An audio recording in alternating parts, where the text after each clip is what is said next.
Good evening or good afternoon, depending on what part of the world you're listening to our show from. This is Michael Cross with another episode of Unlock the Door Radio, where our motto is, well, after the great statesman and inventor Benjamin Franklin, who said, question authority. That's ultimately what we have to do in today's society. Else, we're just going to be one of the sheep out there that just kind of grazes along and, doesn't really go anywhere. Well, anyway,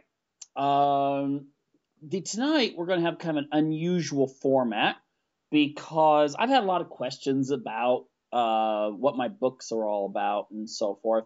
So I'm going to have a co-host tonight, Jasmine from Finland, who is going to, be here on the show. And we're going to kind of bounce questions off each other, and I'll attempt to delve into the psychology of the characters I've created in the Freedom from Conscience series, and show that this is, if you're really interested in political philosophy, psychology, you like strong dynamic characters who are female, or you just like a good, wholesome psychological thriller, you might want to stay tuned and see, if this is something that might be up your alley. Anyway, hello, Jasmine.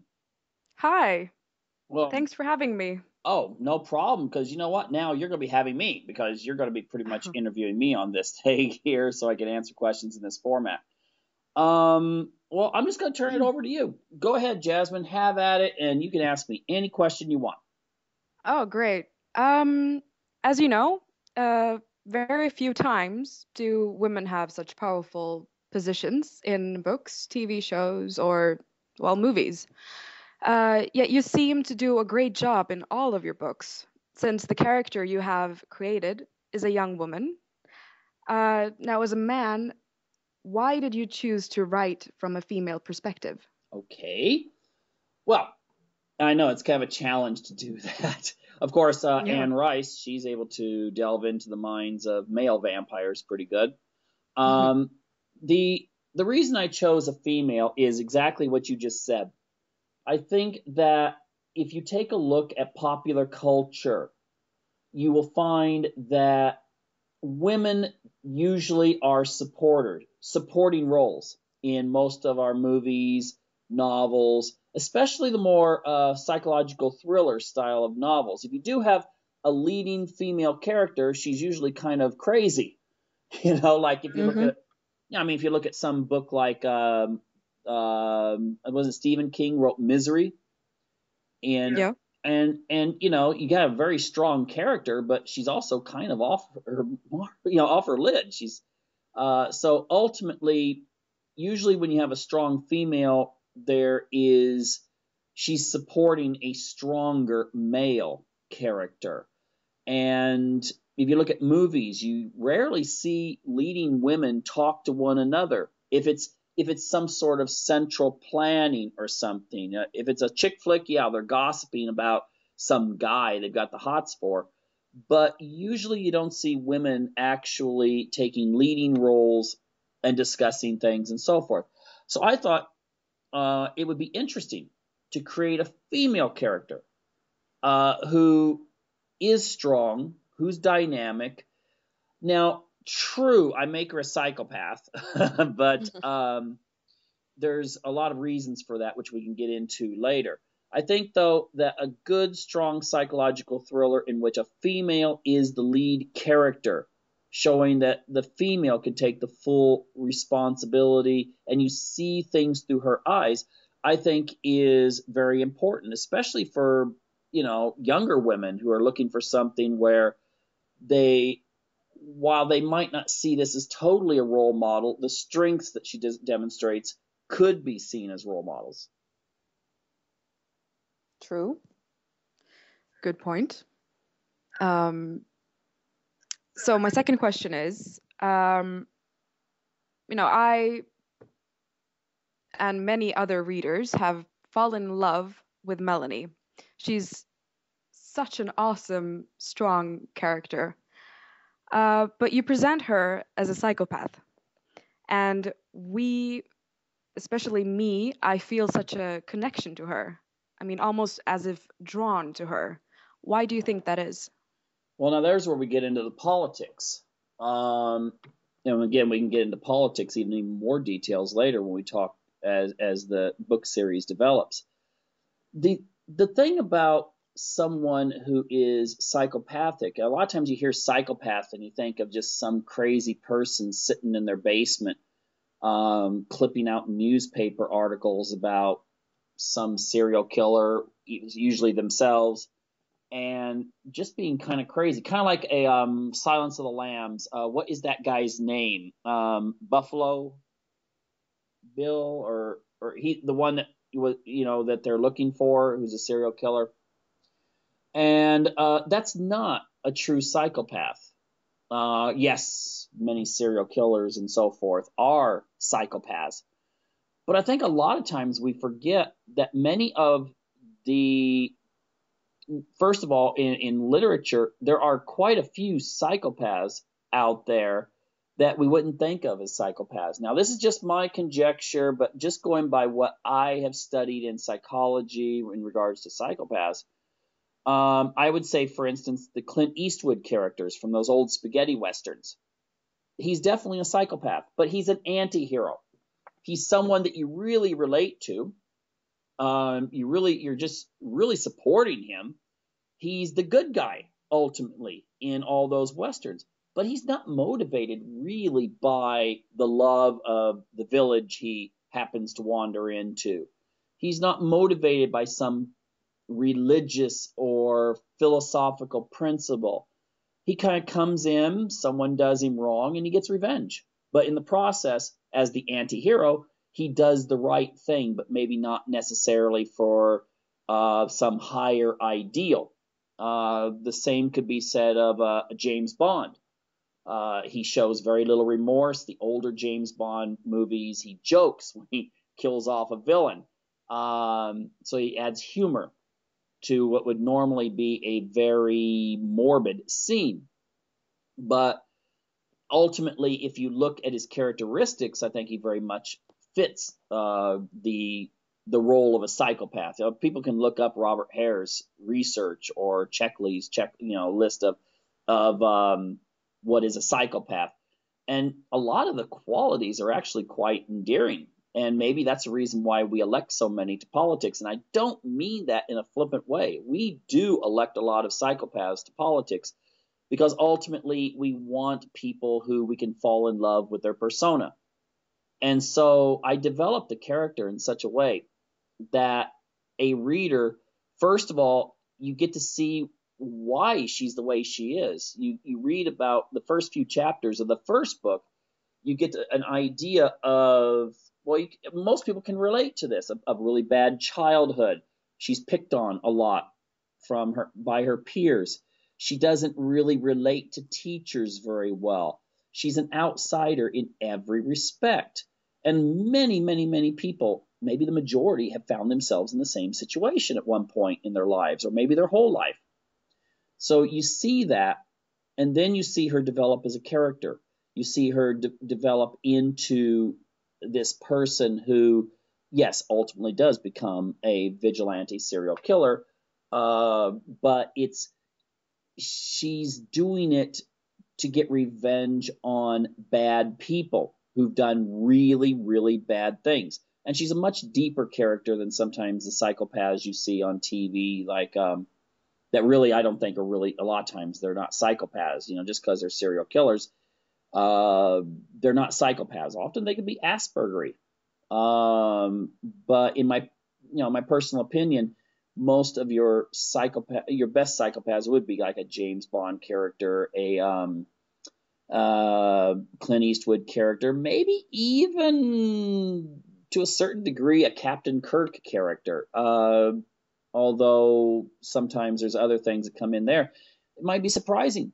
A lot of times psychopaths do have an overriding agenda, a moral compass per se. It's just more based on the mind, the intellect, but not feelings. So I try to develop the character in such a way that you really find yourself relating to her, even though you're not a psychopath, because that's ultimately how psychopaths are. They can, in a relationship, they can make you the center of the universe as long as you fit what they want. Everything's great, and you'll get the ride of your lifetime. Politics, oh, come on, I'm not going to name all the names of people who display the characteristics of psychopathy. Let's just say you can't pick up a newspaper today and not run across several names on the front page who are absolutely showing the characteristics of psychopathy. Well, besides being a psychopath, Melanie is also portrayed kind of like a loner in the beginning of the first book. Uh, but as she starts in her school, she befriends a guy, Daniel, and a girl, Nicole. Why is she all of a sudden okay with having these two as her closest friends? I mean, what attracted her to these two people? Well, without giving too much away from the plot, um, ultimately they found her, if you recall. She was just doing her own thing, and all of a sudden they noticed her. And I know that there's a lot said about such characteristics as gaydar, that some people can spot a person who's lesbian or gay out of a crowd, especially if that person is lesbian or gay. They can, for some reason, they can just zero in. And no one can really explain how it's done. I've heard it said that people who have, you're attracted to people who have the same energy, the same, I know it sounds very new age, but the same vibes you do. And in that particular case, I made it to where she's just kind of like trying to survive her last year of high school in a new high school. And all of a sudden they come to her because they notice there's something different about her. And therefore she starts to try to relate to them. That's another point I have to bring up. Even though psychopaths can be very dynamic and great public speakers, sometimes really good orators, not even needing a teleprompter all the time, many of them find human interaction to be difficult when they're younger because they don't feel in the same way as regular people do. So therefore, they're usually picked on in school at first. Then they start learning what to say it, how to present themselves, and being able to survive the school experience. They often use their minds. They learn how to use their minds to really excel. And then they start learning how to read other people. And then they, of course, become very, very good at winning debates, very good at presenting themselves, very good at excelling academically as well as socially. So in her case, I tried to create there are different varying degrees of psychopathy in women. But ultimately, I originally started her out she's very the ultimate good girl. She doesn't do things bad. She doesn't drink. She doesn't smoke. She doesn't sleep around. But ultimately, that's because she wants someone who fits what her criteria is, for a man. She doesn't want to just settle on a man. She wants the perfect man to be with. So, of course, that evolves through the first book. Mm-hmm. Later on, we're presented to a fourth member of this little group, who is in fact their teacher, Mark. He comes forth as this weak and almost fragile person. Why have you chosen to give him a role in your book when the rest are strong? Mainly because there is an archetype, what I call the damaged soul, if you look up Jungian psychology. And you find that often in fantasy, you often find that in thrillers, where there is an individual who is a leader, but he's a leader who has a very, very damaged past. In a way, you sort of, even though they make him strong, in like, for instance, the series The Walking Dead, Rick, he starts out being kind of, not really being able to make a decision. And often he makes the wrong decisions, resulting in a lot of people dying because he's too compassionate in the beginning. Now, of course, my book came out before Walking Dead did, but my character, I wanted him to be someone who's a leader, who's an intellectual, who is someone who ultimately has been brought into this vigilante serial killing circle, not by his own choice, but he's extorted, he's blackmailed into taking part in a killing, and then it takes on from there. So ultimately, the group he creates takes on a life of its own, and he eventually loses control of it. Again, I don't want to give anything away, but I thought that was good because he's sort of a character he's been damaged in his sense of religion, in his sense of what's right and wrong. He was the ultimate idealist, and then goes through a really nasty divorce. And that causes him to turn to the dark side, if there's a better way of putting that. I don't know, but I think it's very important to have him there because he's sort of like, to Melanie, he's someone she can relate to intellectually, someone that she can see as a father figure because he's much older, but there's an instant attraction because she's damaged as well. But he's someone who went from being the idealist to, this hurting person, whereas she's going from the hurting person to actually becoming a strong character, stronger and stronger as the books go Hmm. Trying not to give away too much, since I have read the whole book, there is a specific scene that I personally was drawn to, namely the sacrifice. on. And this is the part where Melanie is first introduced to killing. As a somewhat normal person, I was sort of rooting for her as she does what she does. I'm sure most people are well aware that murder is wrong. So how come we want to stand by her side in this scene? Well, I don't know how that turned out. I don't know how I mean, how I was able, I'm not bragging about anything, but I don't know how I was able to actually get that to turn out the way it did. But ultimately, she's reluctant at first, but she's trusting those who have introduced her to serial killing, vigilante serial killing, I might add. People have to deserve it. In the beginning, they have to deserve what they're getting.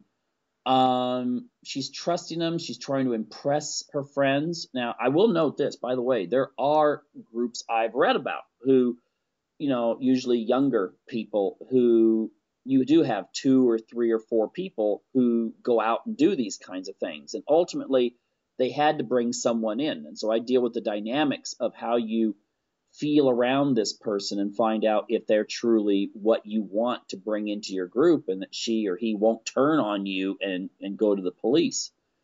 And in that particular scene, I make it totally like a surrealistic situation. Where it's almost dreamy, how she finds herself out in the woods and she's given this victim to initiate herself in. Every single person I have talked to who has read that scene, they feel like a little disturbed because they're like you said, they're rooting for her. They're like, oh, I hope the cops don't catch him. Oh, I hope this doesn't happen. I hope this doesn't happen. They want her to succeed, and then you're seeing it through her eyes. There's a connection between her and the victim. There is an emotional interchange. There is a sense that she's wondering what this whole process is like for the person, without true empathy, I might add. Empathy, you feel for the person, you could never actually go through with it. The average person could never go through such a thing. But when you have no empathy, but you just have sympathy, and you're hyper cognitive, you think for, you're analyzing this situation.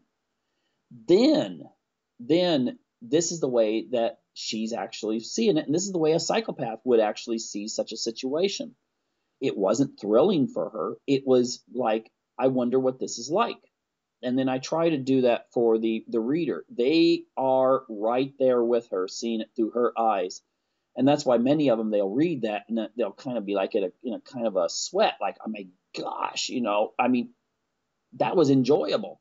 And when yet it wasn't, it was meant to be seen through her. And then I suddenly, she talks about it a little bit with her friend, and then it's just like she's thinking and talking about other things, like this never happened. The body's disposed of, and it's kind of like back to Miss High School Girl. And I do that on purpose because truly many, many, many psychopathic murderers I've read about in real life, they can go out and finish someone off and then go on a date with their wife or husband. I mean, and it's just like, okay, well, that's done. Now, what do we do from now? There is no sense that most people would have. They'd be sitting there not being able to sleep for 2 or 3 nights, just reliving it. And she doesn't. She just, okay, when do we do it another time? But that's the way it would really be. So this group takes the law into their own hands, in other words. How do they choose who they're gonna kill? Mainly, that's the one responsibility that the main male character there has, is, he will go through and find people he's heard of who've been hurt, people that have gotten off even though they were known to be guilty. It's not like he's connected to any kind of police force or anything like that. It's just an examination. Since he is an educator, he knows what's happened in his city and who's done this to that person or whatever. So it's a selection process that at first starts out people they've known, and then into trying to find someone, who's done something wrong, and therefore do they qualify for it. And it's a group decision. So what qualifies as doing wrong? Well, I don't want to give away too much. I mean, there's that one scene with the tree that I mean, Yeah. I'll just say this. There's a scene in which someone is finished off that I don't know what it is, but every woman that I've talked to that's read this, they love the scene. And every guy who's read it, well, except for a few, they kind of cringe at the scene. But it has to do with someone who, because of his bullying and so forth, it causes someone to die, and so that qualifies. This is someone that actually thought it was funny that someone actually committed suicide because of what they had done to them. So he gets chosen.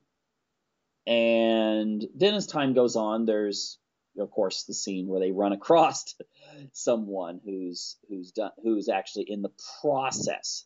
There's other scenes that don't want to give away too much, but the cemetery scene and so forth. But that's where it starts to break down. You have the female characters wanting to take things over in the group, and ultimately they do. But yeah, there is that sense of when society breaks down. I mean, if you think of the old, I even mentioned this, the old movies with Charles Bronson, Death Wish, where he sets himself up as a victim. In the second book, I know you've read the two that are published and the one that you have an advanced copy, so you know what's in book 3. But they start doing a Death Wish type thing by the time book 2 comes along, where they set themselves up in a bad neighborhood, and of course someone tries to do things bad to them, and they take them out that way. So that's the Death Wish series. Is if you're familiar with that, it gives kind of this sense of finding the people who normally just get away with hurting the innocent and the weak. I'm gonna actually switch to book 2 now, where you quite radically switch Melanie's scenery. I mean, going from high school to this almost whole new world for her. She's sort of left alone with her deep secret, yet she's not consumed by this whole thing. I mean, she's bearing it, but it's not hard on her. Um, how does she cope with being, she's in a relationship, but she's not supposed to openly speak about what she has done? Well, you forgot to mention she's also almost got her psychology degree. I mean, her master's degree in psychology. Um, like a lot of people, if you think about it, there's a. I remember that the Richard Kuklinski, the Iceman. He was a, I guess you could say serial killer, but he was also a hitman for the mob. He's supposed to have killed over 200 people. But when he came home to his wife and his I think his 3 kids, they had no clue.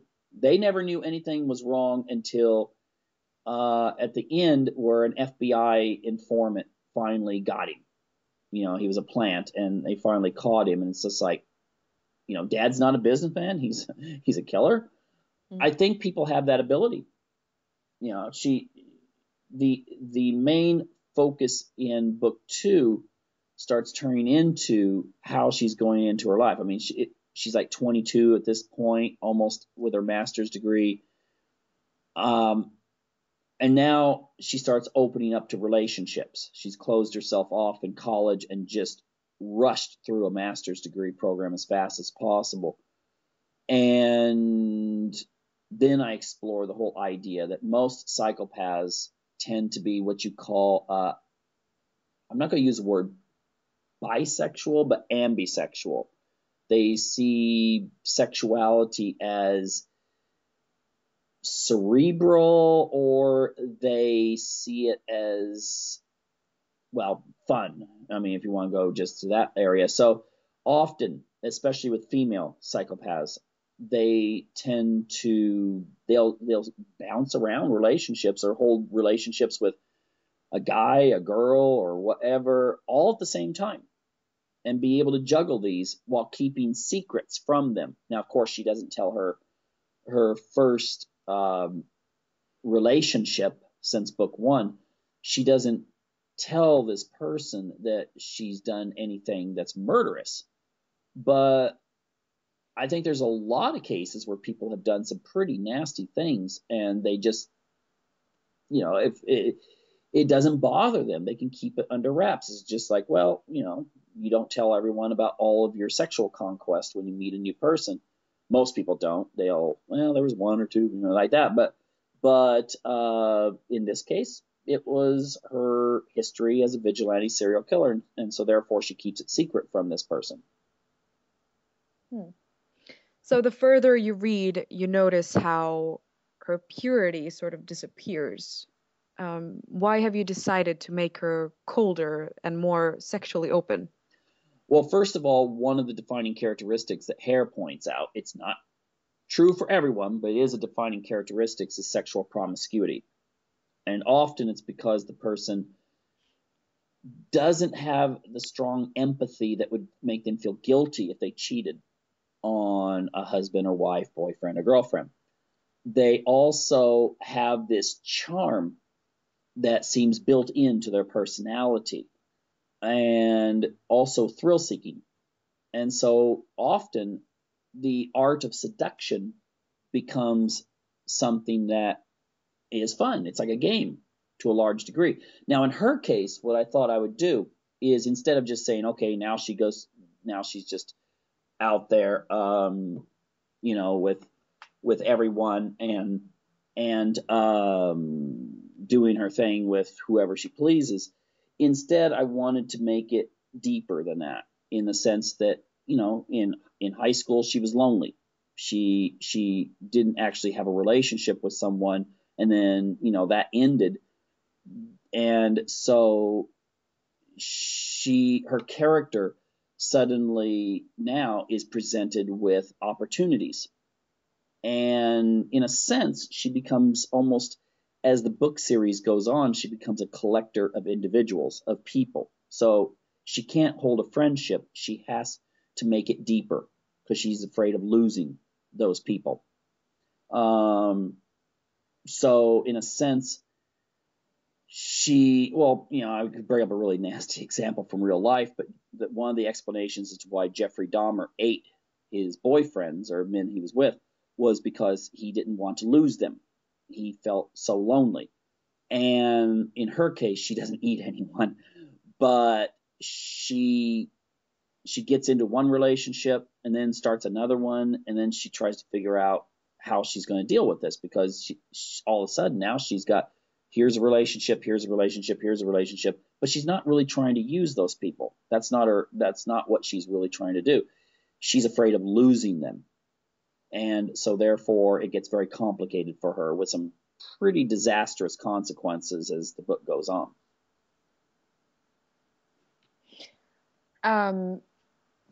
So it is made quite clear very early on that Melanie sets her own rules and does not like to follow the norms of society.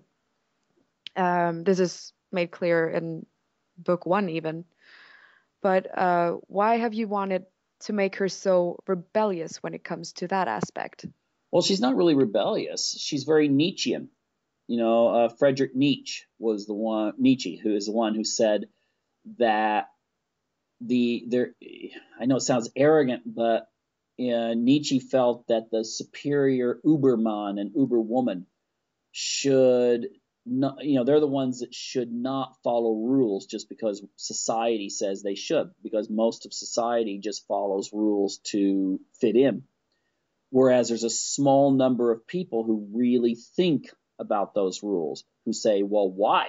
Why should I follow this rule or that rule? I didn't have anything to do with making it.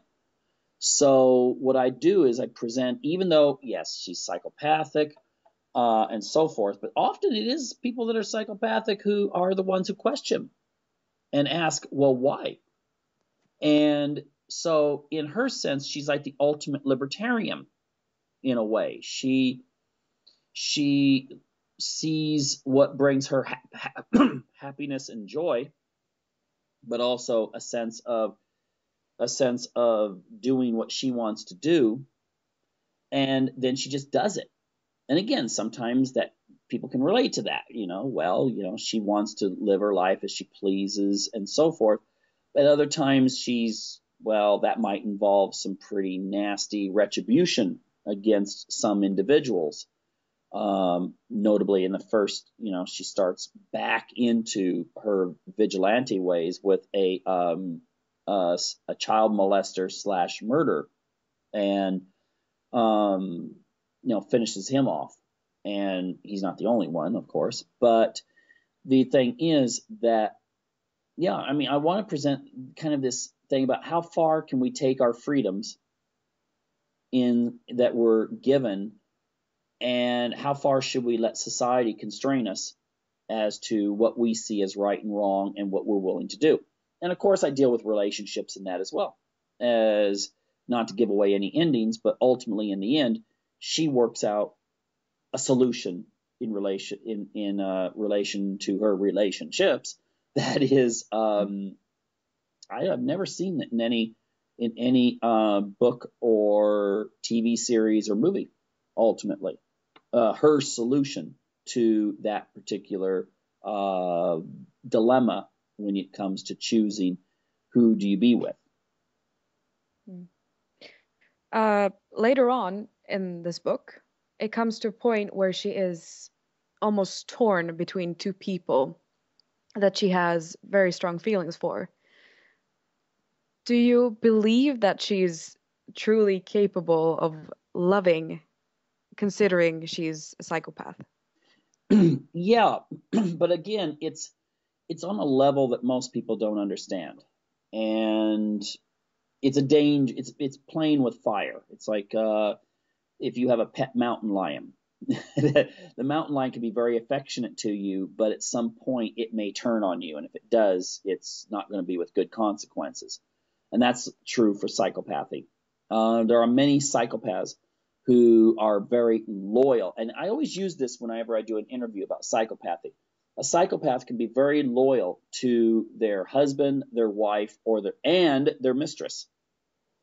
And what I mean by that is if that person means a lot to them, they might go as far as to kill for that person. Definitely with their kids. If someone messes with a person who's psychopathic, their kids, then it's going to be a disaster for that person. It's going to turn out very bad for them.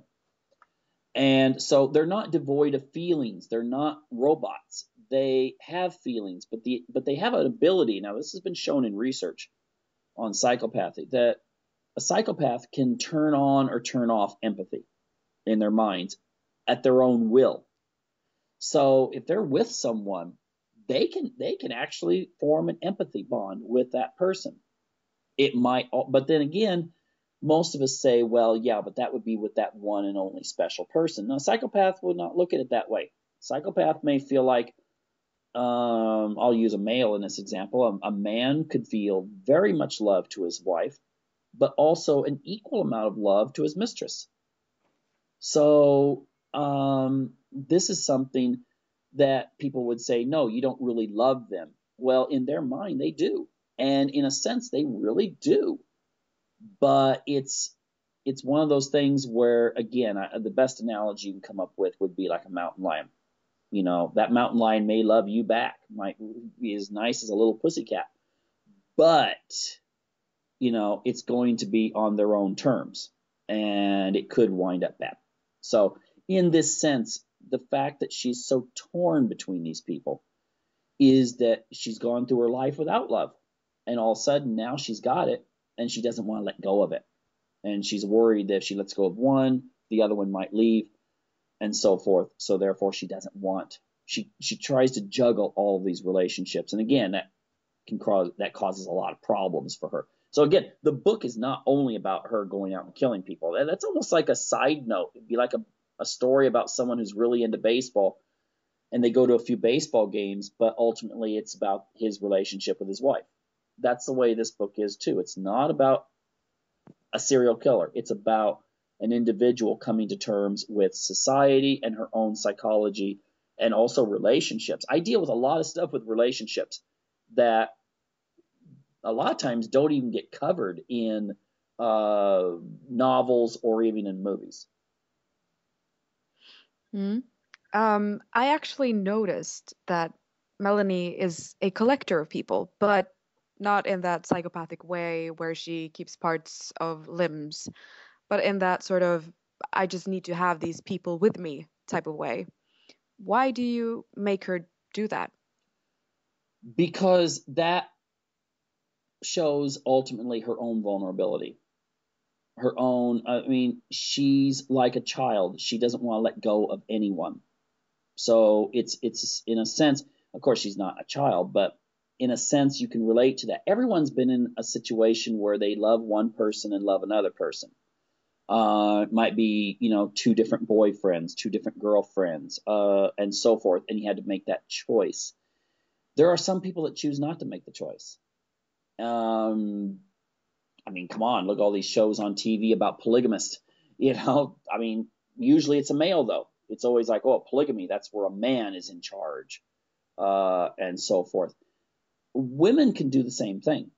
Women can maintain relationships as well. I mean, polyamory. There's many polyamorous families in which the woman is actually the alpha in the relationship. She holds together the male or males and female or females in the relationship.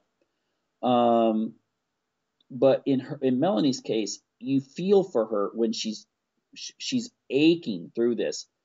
I'm thinking of, for instance, the situation in which she has to choose between one person who loves her very much and would do anything for her, but does not want kids. In fact, has actually said, if I'll live for you, you know, I'll be there for you all the time until death, but I want you to get sterilized because you're obsessed with wanting to have a family. She's an only child, so she wants to have, you know, kids to build a family. She doesn't want to go through, you know, loneliness.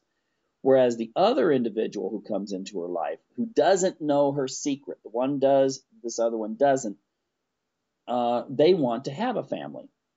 And so I deal with that whole thing that I've run into so many couples where, it usually is when you got an older guy and a younger woman. He's maybe 40, 50. She's 20. And he's like, well, I've raised kids. I really don't want to start another family. So if you're going to be with me, you're going to have to just forego that. You'll get your tubes tied and stuff, and we just won't worry about kids. You can help with my grandkids or something if you have some maternal.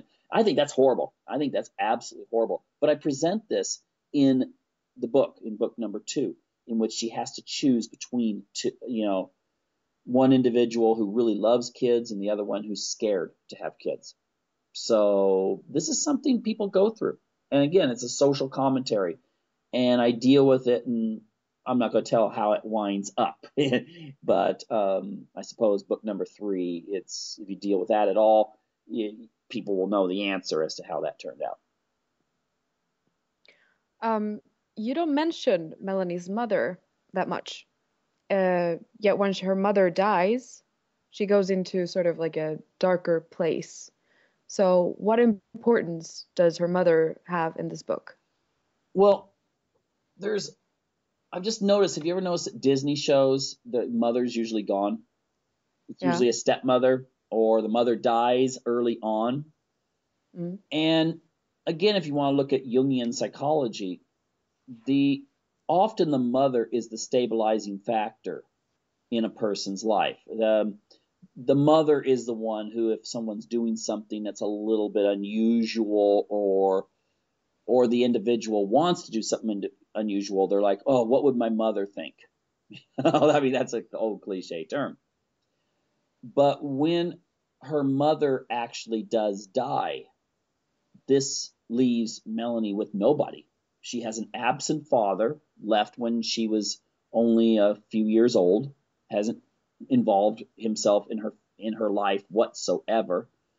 And she's really got, there's no limits.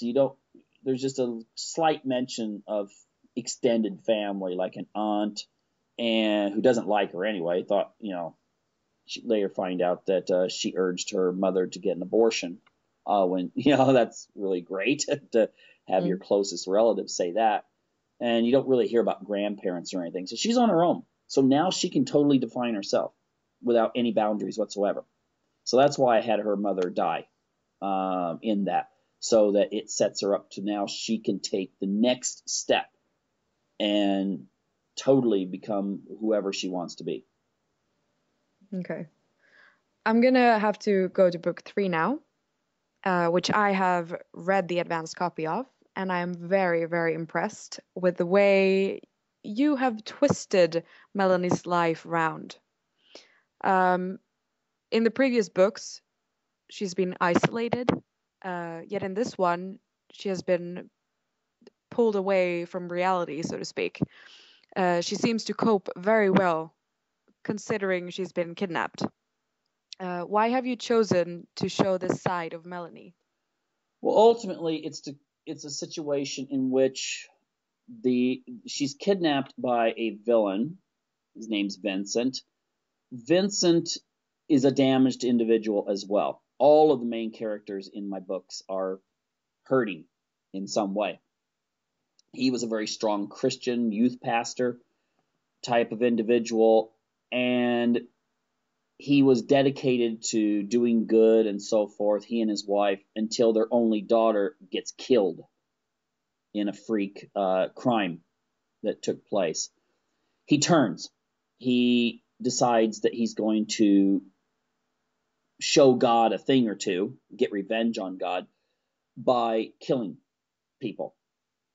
And at some point, his wife is disconnected from reality. So he kidnaps Melanie because he is seen, and by this time she's got her PhD and everything, and she's working as a research psychologist.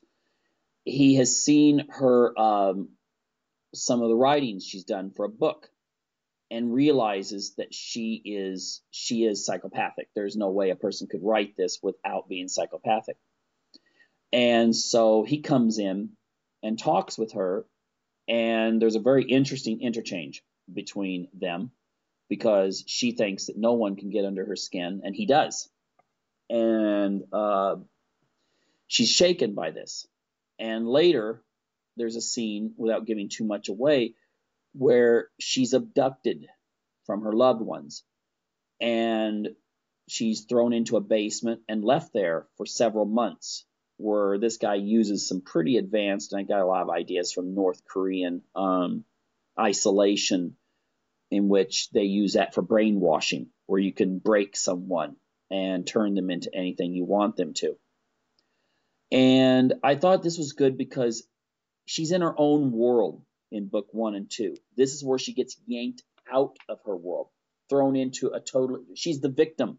He's grooming her, not knowing that she is also someone who has taken part in serial killing. He's a serial killer. He sees humans as prey. And this is where Melanie starts to learn about the outer world, because this guy is really interested in politics. He's really into like conspiracy theories and stuff like that, and he exposes her to that while he's training her as his apprentice. Again, his wife just sees her as a replacement for her dead daughter, whereas he's connected to reality. He works with his wife, and he tolerates her delusions that this is actually her daughter that has been reincarnated. Whereas he just wants her as an assistant, so that when things fall apart, their unit will survive in this dystopian world that's coming. You said that Vincent's wife, Bethany, thinks of Melanie sort of as a replacement for her own daughter. Yet she gets a sort of fascination for her in a whole other level, in a almost, well, sexual level. What were you thinking when you wrote that? Well, did you notice there's also a certain amount of tension, even though, now this is an interesting aspect, I have to throw this out. Vincent believes that the creative forces of the universe just are a trick by God to get people to have babies. So his idea is that not only has he renounced any sort of morality as he goes out and gets revenge, he also demands complete and utter celibacy, both with his wife as well as with Melanie. Okay? Mm-hmm. Okay. So in a sense, there's a sexual tension I build into it, but it's one of control. In this particular sense, there's a stronger sexual tension between her and Vincent. He's described as kind of an older, dynamic individual, almost like resembling an Uncle Sam in those old Uncle Sam pictures, without, of course, the hat and the red, white, and blue. Yeah, I remember actually reading the scene where Melanie is extremely attracted to Vincent and wants to sleep with him. And I kept having this argument with myself whether I wanted Melanie to cheat on her partner or not. And I noticed that you put in a lot of repressed sexuality in this book. And why? Well, because I want to build this horrendous tension. Because ultimately sexuality is a force that's used many times for control. I mean, if you look at even like cults, how they'll tell their members, there's some cults that will say you can't have any kind of sex until a certain time, and it's when the, I don't know, coven leader or something like that says you can. Other people are not allowed to do it, and ultimately there's a lot of control involved in that. It's basic Freudian psychology. If you can control the sex instinct, you can control the person. Whether that's going, totally letting the opening up a Pandora's box, as Wilhelm Reich suggested, so as you break society down, or whether you repress the sexuality, as Freud, seemed to really be into, in order to maintain civilization. So I deal with that in that sense, and I build this tension to where, yes, there is a lot of sexuality involved, but it's like a forbidden sexuality, and it doesn't grow until much later in the book, where it takes on other dynamics. But the idea I leave is that she's very, very, she's broken away from her family. He has totally broken her away. So in a sense, he succeeded. And now this couple is seeing her as their surrogate or vicarious daughter. And so there's a lot of, it turns into like a family fight in a way, between the mother, the father, so-called, and Melanie. And of course, that does ultimately lead to some very disastrous situations. But that only takes us halfway through the book. In that sense, there's a lot going on. But just to tell you, if you're talking about villains, Vincent he's pretty bad. You don't see another villain like him, and hopefully these books will be published. You don't see another villain like him until Melanie starts to learn that, well, I don't give it the name Illuminati, but she meets an individual who is very, very, very, very, very dark. But instead of being a loner out in the middle of the Oregon desert, this individual is someone who's a billionaire and controls politics in the United States. But until this point, there's not been a villain quite like Vincent. His outlook on life and the impending doom that's going to come to the world, and how he's going to be one of the few survivors. In a sense, and again, this book was written long before I ever heard of Walking Dead, but he's sort of like a more charismatic version of the governor on Walking Dead, except he's planning beforehand. He's got it all set. He's not just someone who is faced with a really nasty situation. He's getting ready for everything to fall apart. And before anyone thinks this is an attack on preppers or anything like that, it's not, because he does not relate to preppers. He sees them as an enemy that might interfere with his goals when society collapses as well. He just sees them as a little bit more enlightened, but still being competitors. So he's not a typical prepper. He's not any kind of, he goes beyond survivalist. He's just someone who intends to watch society fall, and he's helping in the process. So going to the end of that book, Melanie gets into politics, and she's elected to state legislator. Is there a sort of point in that? Oh, absolutely. For one thing, she's always, in the first book, she was a good debater. She was the star of her debate team.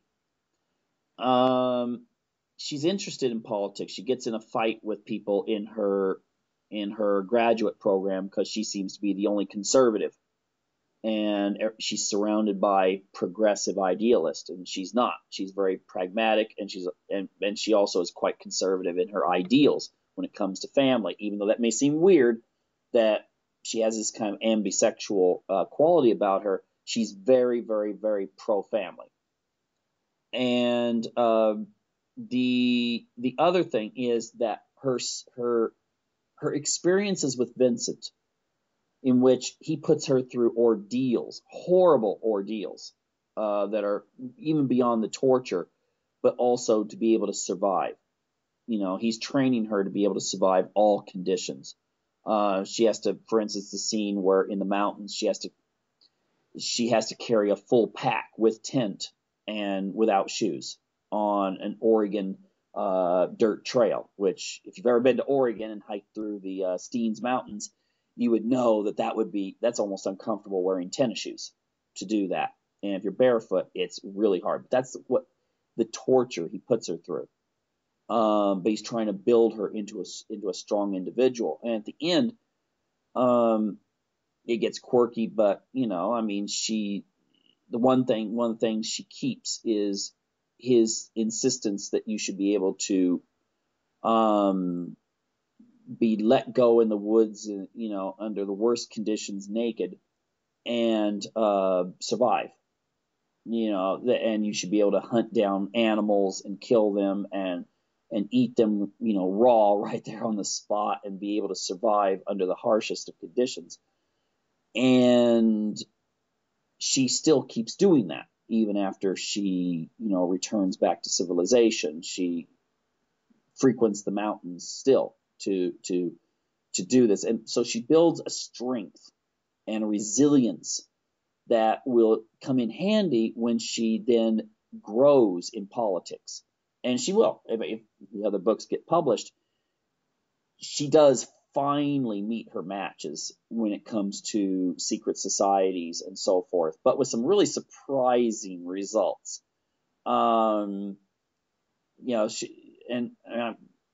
just wrote this from imagination. I free write, but it's really weird how, afterwards I start researching some of this stuff just to see, whoa, well, did I get it right? And wow, yeah. So there's a lot of stuff that these books prepare her, because the ultimate reach is for a very powerful political future. Even though, yes, she's killed people, and people can read that as, an allegory for modern politics, that maybe sometimes people have car accidents and plane crashes and stuff, and it seems to be a little bit more than coincidence sometimes. Well, this is the world she enters. And so this is just the beginning. This is the Oregon State Senate. She eventually winds up much higher. It looks like actually, we only have about a minute left, Jasmine. Oh my. Well, those were actually all of my questions. Wow. So what would you say? What would you say to people who've never read these books? What would you say? I just think that they are really mind-blowing. I mean, they open up a whole new world for people who aren't even used to this type of books or type of writing. I mean, you don't have to like gore and killing and all that kind of weird stuff to fall in love with Melanie or any other of the characters. It's very easy to go into this book, and it may sound weird, but it's a good book for young people to read as well. It really is. It's not that kind of 50 Shades of Grey type of book. It's really almost beautiful the way you describe Melanie and her journey. Oh, well, thank you very much. I hope, people should check those out then, the Freedom from Conscience series. Okay. They totally should. Well, thank you very much. I'm going to have you as a co-host more often. Well, thank you. Anyway, but now we're out of time, so I would like to just thank everyone. I'd like to especially thank Jasmine from Finland. And I would just like to thank everyone for tuning in, and hope you come back next week to another episode of Unlock the Door Radio.